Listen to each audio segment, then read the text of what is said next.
Is Africa just too poor? Is it too expensive to go there? There are so many myths about the continent of Africa, and the purpose of this video is to grab one of them and to debunk the myth. All right, so today I want to talk about how expensive it is to go to Africa.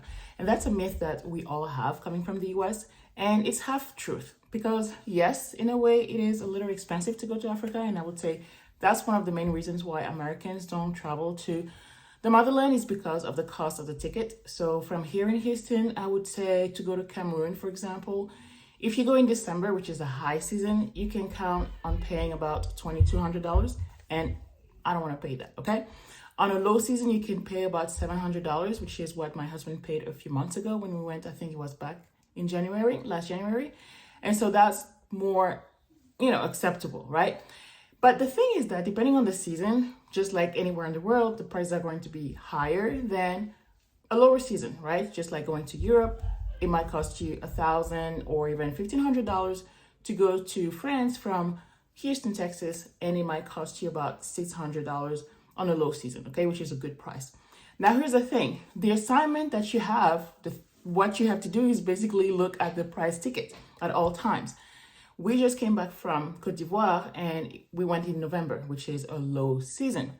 So what I've done is that I've looked at the price tickets for a few months, and the price point was ranging in the 600s, which is cheaper than going to France from Houston, right? To go to Abidjan, Houston, the itinerary was Houston, Brussels, Abidjan. No, I'm lying. It wasn't that. It was Houston, Chicago, Brussels, and then a 1-hour stop in Cotonou, Benin, and then Abidjan. So not atrocious, but that's just how it is, okay? You don't really have direct flights from Houston other than Air France. I think Air France would do Houston, Paris, Abidjan, but the price was a lot higher.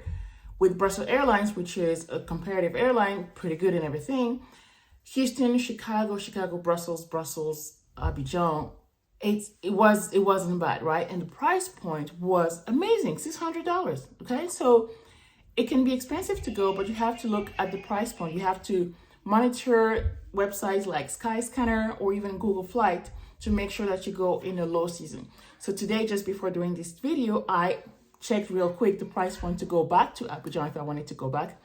Yes, I do want to go back, but that's not even a question.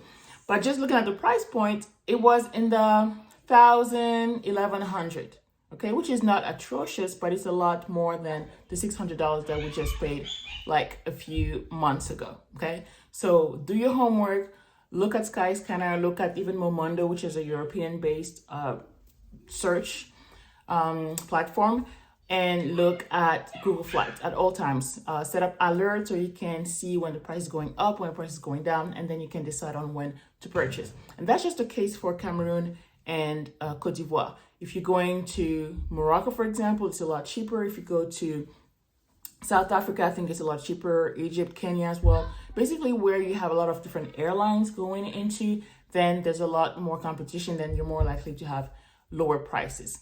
So do your homework, look at the prices. It's not always more expensive than going to Europe. It might be even cheaper. So that could be a good reason for you to travel. It's not always that expensive. So that's a myth that we just debunked. If you want to know more about other myths that we can debunk about the continent, stay tuned for the next video. Until next time.